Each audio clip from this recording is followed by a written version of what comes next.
At kuya, sumagot na ang ating pangalawang pangulo sa mga birada ni Ma'am Shikels. Again po, hindi naman talaga kapatol-patol itong si Ma'am Shi. My God, Ma'am Shi, you're the first lady. Abogada ka pa, profesora ka pa. I'm supposed to respect you. Pareho tayong, di ba, in line sa education sector. Or yeah, pareho tayo ng departamento and whatnot. Pero hindi ka kapatol-patol. Pero ano again, ikaw ang pinaghihinalaan na siyang namumuno sa bansang ito. Parang ikaw yung nasusunod. Kasi kung si Hello Kitty ang nasusunod, sana walang natanggal na mga kaalyado niya. Hindi sana nagiging mutok si Miss Marlica, right? Sino pa? Ah, maraming mga vloggers na napumupuna po na ngayon na dating supporters mo. Attorney Vic Rodriguez, Attorney Glenn Chong, Attorney Trixie. Hindi sana nagkandatanggalan yung mga yan kung talagang si Marcos Jr. ang nasusunod. Pero mukhang hindi, di ba? Ano ba itong mga pinagpo-post ko mga atat kuya?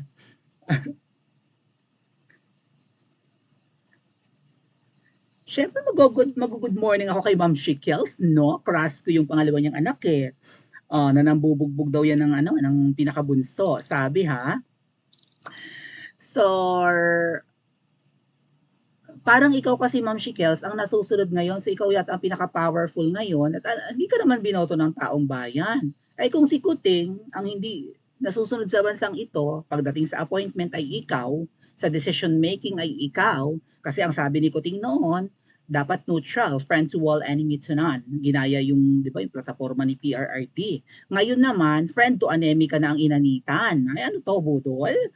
Oh, anong mapapala nyo sa anemika na pinapayagan nyo na para 'di ba, magkaroon ng proxy war and ang Pilipinas ay mailagay sa panganib? Kasi mga kuya, kailan yung elections ng US? Ngayon po bang November 'yan?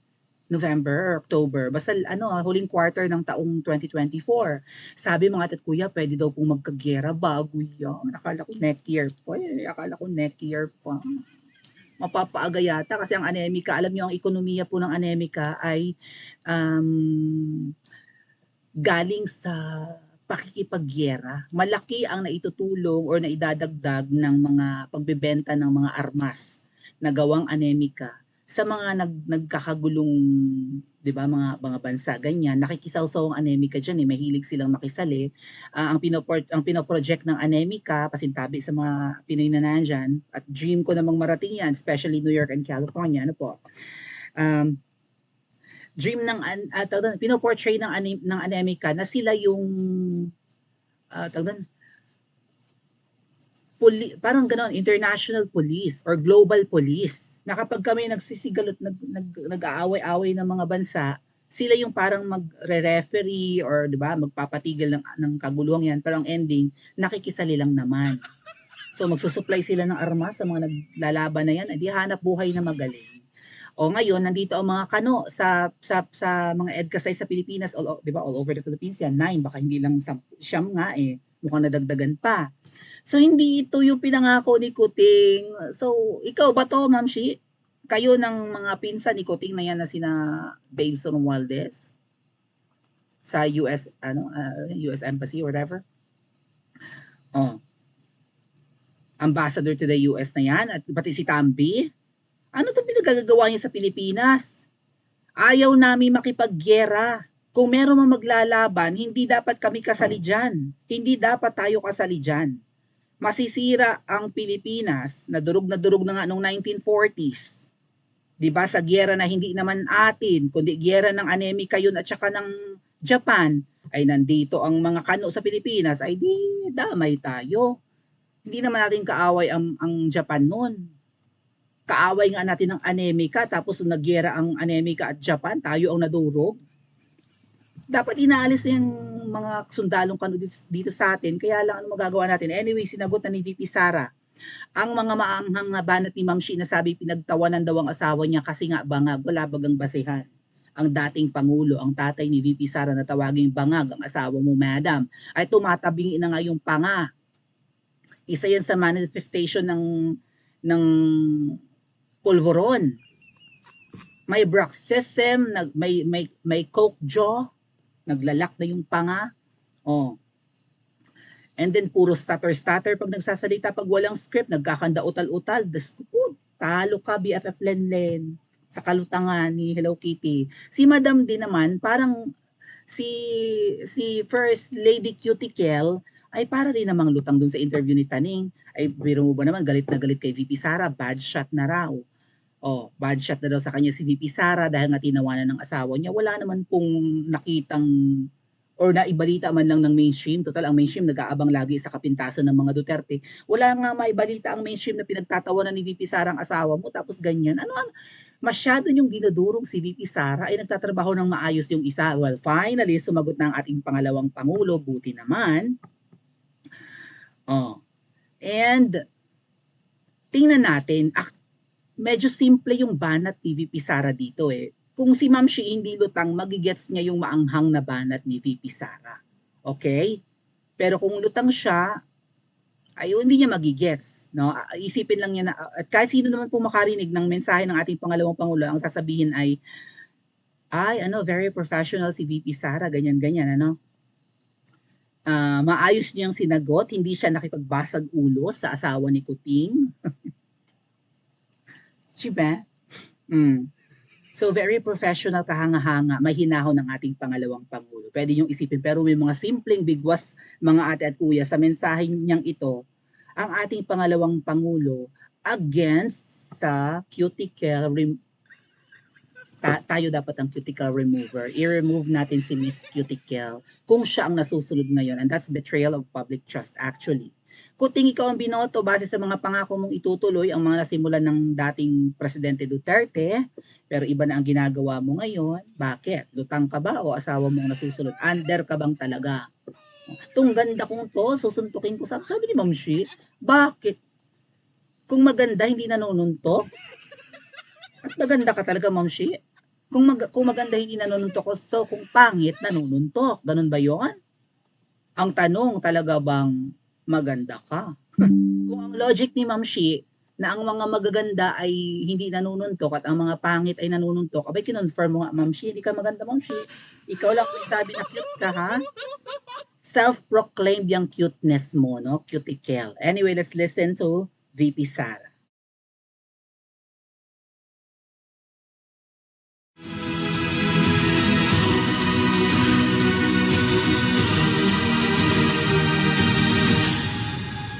Mga kababayan, bilang tao, karapatan ni unang ginang Lisa Marcos. Subalit, ang kanyang mga kababayan, bilang tao, karapatan ni unang ginang Lisa Marcos na makaramdam ng sama ng loob at galit. Subalit, ang kanyang personal na damdamin ay walang kinalaman sa aking mandato bilang isang opisyal ng pamahalaan. Upang makausad tayo, iiwan na natin sa isang pribadong pag-uusap sa pagitan lamang namin ni Pangulong Bongbong Marcos Jr. ang mga susunod na hakbang. Mga kaigsuunan, nag-atubang ang ato ang nasod ug dagkong mga problema nga kinahanglang solusyonan sa gobyerno. Dapat ay nakatutok tayo sa pagtugon sa mga suliraning hinaharap ng ating bansa. Patuloy ang pagtaas ng presyo ng pagkain at iba pang mga bilihin. At ito ay mas nagpapahirap pa sa dinaranas na gutom o kawalan ng sapat na pagkain ng mahihirap nating kababayan. Nagbabadya rin ang kakulangan ng supply ng tubig at kuryente, habang talamak na naman ang ipinagbabawal na droga. Samantala, hindi pa rin natatapos ang banta ng kriminalidad, terorismo at insurhensiya sa ating bansa. Kini ang mga butang nga angay natong hatagan ug pagtagad. Unahin natin ang Pilipinas. Syukran.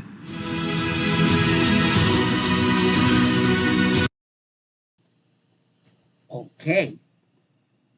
So, may verbatim ito mga ate at kuya. Basahin ko yung message ng ating Vice President, ha? Kababayan, bilang tao, karapatan ni unang ginang tao ba siya? Tao naman, huwag kayong ano diyan. Hindi siya tarsier, hindi siya lisa. Lisa talaga. Okay. Oh, hindi siya palaka, tao siya. Hoy nga pala may post, may nakita ako. Well, matagal na 'yon, like last year pa. Nakita ko na yung screenshot na may nakabukaka na parang palaka tapos maitim ang damo. Napakakapal ng damuhan. And nakita ko sa post ni Mrs. kahapon na may pinaparinggan siya na palaka na nakabukaka na maitim ang damo. Anyway, tao nga naman, huwag kayong ano. Mga kababayan, bilang tao, emphasis on that tao. Sabi ni Bibi Sara kanina, no? Sabi ko lang yung verbatim, ha. Karapatan ni unang ginang Lizon na makaramdam ng sama ng loob at galit. Of course, freedom of expression yan.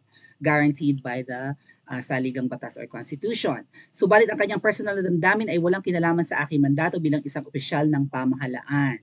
Upang makausad tayo, iiwan na natin sa isang pribadong pag-uusap sa pagitan lamang namin ni Pangulong.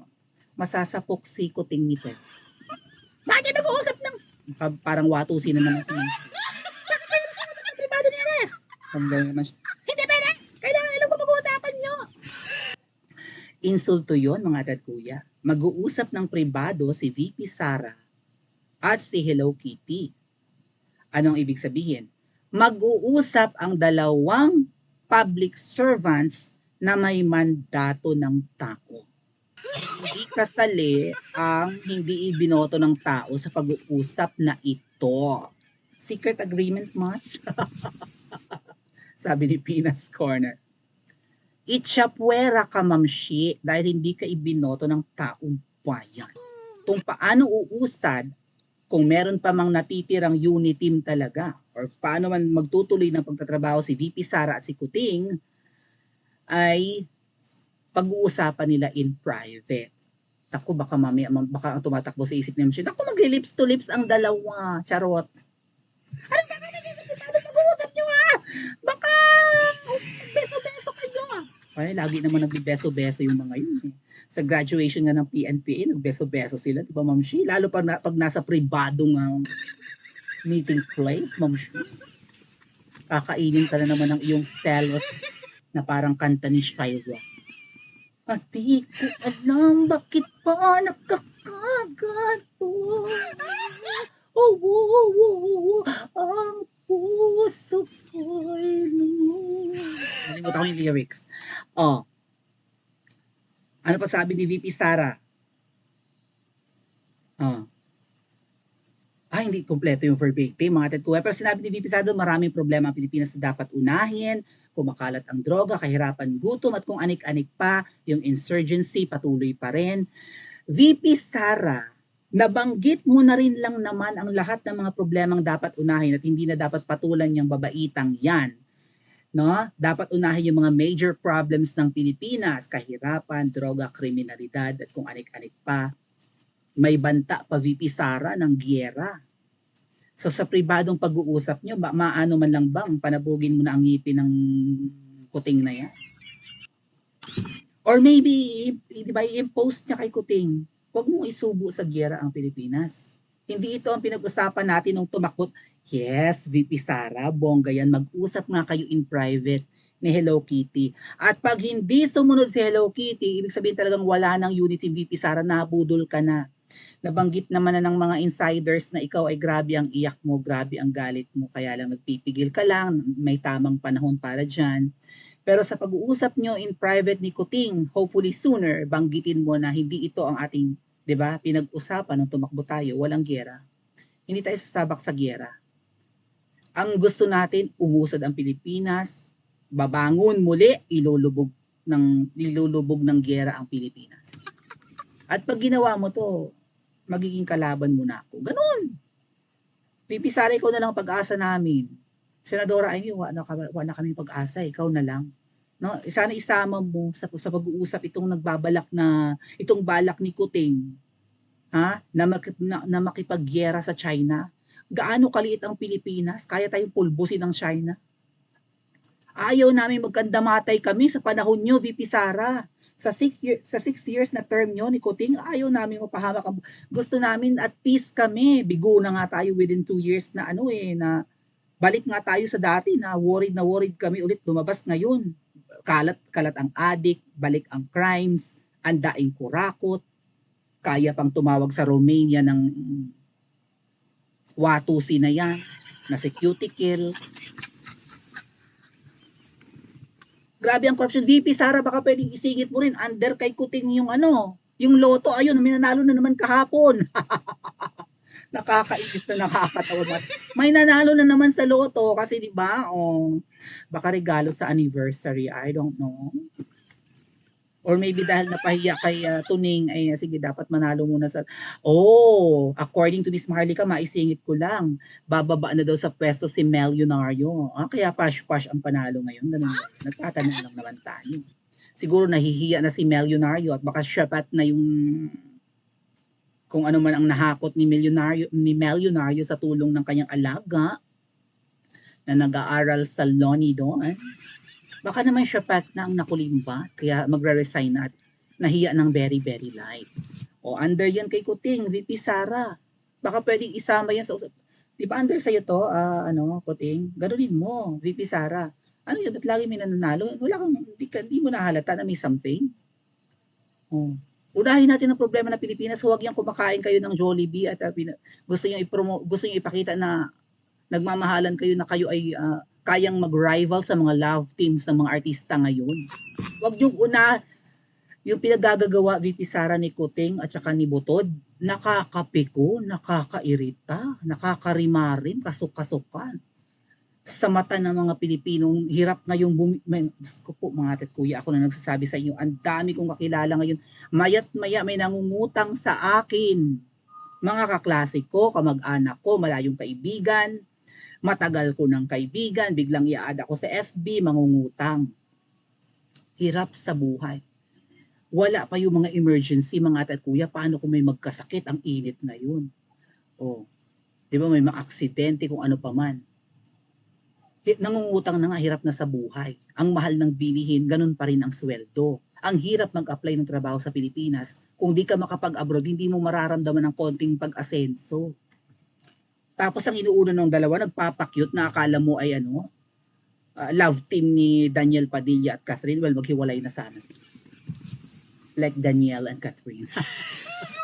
Akala mo sila yung kapalit ni na Ding Dong Dantes at Marian Rivera, sila yung nakakakilig. Huwag nyo kaming pakiligin. Hindi dapat Kuting, tigil-tigil. Yung kinain yung Jollibee na yun na labis-labis naman sa inyong dalawa, at isang paalang naman kayo ng manok, pwede na yun. Ipamigay nyo na sa taong bayan. Makatulong pa, pantawid gutom ng inanitan ninyong mga hayop kayo. At saka VP Sara, binanggit mo yung lahat ng mga problema. Actually, iisa lang ang problema, VP Sara. The main problem of the Philippines is that national problem na si Butod. Bakit naghihirap ang mga Pilipino ngayon? Bakit maraming magnanakaw ngayon? Dahil kay Butod, VP Sara. Mag-usap man kayo ng pribado ni Kuting, alang ang ikaw ang kanyang piliin at hindi yung kanyang katabi sa... takot, di ba allegedly, takot yan. Takot yan dyan sa babaeng yan. Makinig kaya sa'yo. Bungol yan. VP Sara, bungol. Pagagnawong pa. Kung ano yan, VP Sara, ang kakausapin mo in private, kung totoo yung allegation ng tatay mo, lutang. Nagpupulvuro, nagpipinipig crunch. Matigas ang pes. Hindi na yan nadadaan sa maayos na usapan. Pero ang message nga ni VP Sara dito ay hindi naman para kay Kuting, kundi para kay Butod, na mag-uusap kami in private. Hindi ka kasali kasi hindi ka naman binoto at wala kang posisyon sa gobyernong ito.